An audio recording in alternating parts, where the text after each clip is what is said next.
Hi అండి, నమస్తే. నేను మీ వందన. ఈరోజు నేను ఆరోగ్యానికి ఎంతో మేలు చేసే జొన్న రవ్వతో చేసిన ఇడ్లీదైతే రెసిపీ షేర్ చేస్తున్నానండి. ఇది ఆరోగ్యానికి చాలా మంచిది. షుగర్ కానీ, బీపీ కానీ ఇలా ఏ ప్రాబ్లం ఉన్నా కూడా ఇలా జొన్న ఇడ్లీని చేసుకొని తినండి. ఇడ్లీ తిన్న సంతోషం ఉంటుంది, అలాగే హెల్త్కి కూడా చాలా మంచిది.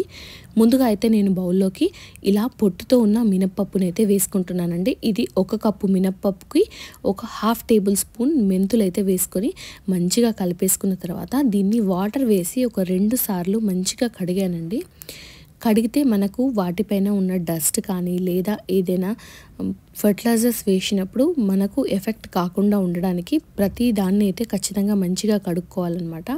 ఇలా కడిగిన వాటర్ని సపరేట్గా ఒక గిన్నెలో తీసి పెట్టుకున్నానండి. చెట్లకు వేస్తే చాలా మంచిది కాబట్టి. ఇది పొట్టు మినప్పప్పు ఈజీగా డైజెస్ట్ కావడానికి కొద్దిగా మంచిగా మెత్తగా పట్టేసుకుంటే హెల్త్కి అయితే చాలా మంచిది. కాన్స్టిపేషన్ ప్రాబ్లం రాకుండా ఉంటుంది, అలాగే పిల్లలకైతే మంచి బలాన్ని ఇస్తుందన్నమాట. కానీ ఇది జొన్న ఇడ్లీ కాబట్టి నేను పిల్లలకైతే ప్రిఫర్ చేయట్లేదండి, పెద్దవాళ్ళ కోసమనే నేను చేస్తున్నాను. వాటితో పాటుగా నేను 1 కప్పు దొడ్డు అటుకుల్ని కూడా నానబెట్టి పెట్టుకున్నానండి. ఇప్పుడు 1 కప్పు మినప్పప్పుకి నేను 3 కప్పుల తెల్ల జొన్న రవ్వనైతే తీసుకుంటున్నానండి.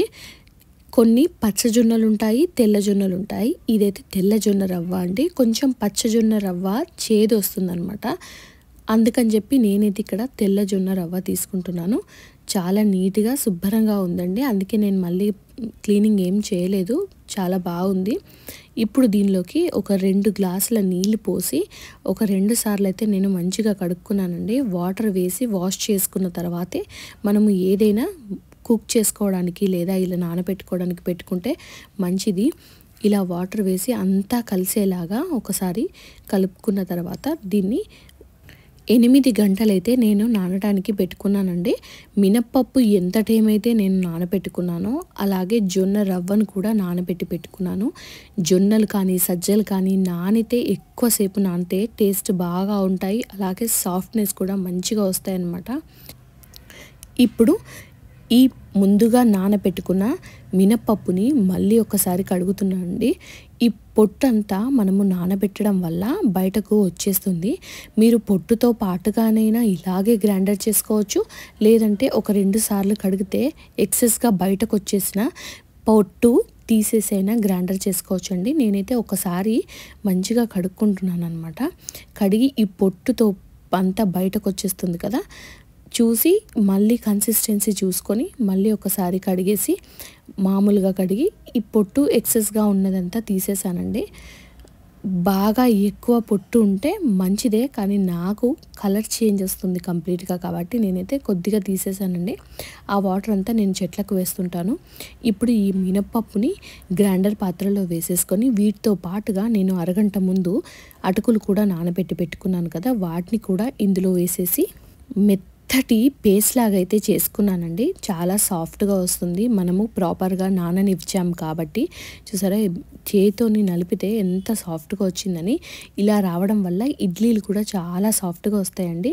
ఇలా తీసుకున్న మిశ్రమాన్ని మొత్తం నేను ఒక గిన్నెలో వేసి పెట్టుకున్నానండి.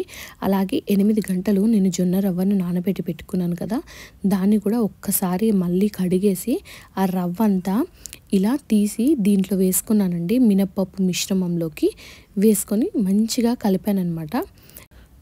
మంచిగా నానిన రవ్వతోనే వీటి సాఫ్ట్నెస్ అయితే తెలిసిపోతుందండి. అలాగే మనము పిండిని కూడా మెత్తగా పట్టుకున్నాం కాబట్టి చాలా సాఫ్ట్గా వస్తాయి అన్నమాట. ఇదంతా కలిపేసి నేను ఇలా బౌల్కి కవర్ ర్యాప్ చేసి దీన్ని 8 నుంచి 10 గంటలైతే నేను పొంగటానికి వదిలిపెట్టానండి. అంటే ఫర్మెంటేషన్ కోసం అయితే వదిలిపెట్టాను. మంచిగా ఫర్మెంట్ అయితే దీని రుచి అద్భుతంగా ఉంటుందన్నమాట. చూసారా, నేను నానబెట్టినప్పుడు ఏ కన్సిస్టెన్సీలో ఉంది, ఇప్పుడు ఏ కన్సిస్టెన్సీలో ఉంది అని ఒకసారి అలా కలిపేస్తే చూసారా పర్ఫెక్ట్గా పొంగింది. కొంచెం వాటర్ తక్కువ వేసుకున్నారనుకోండి, మీకు పొంగే కన్సిస్టెన్సీ ఎక్కువగా తెలుస్తుంది.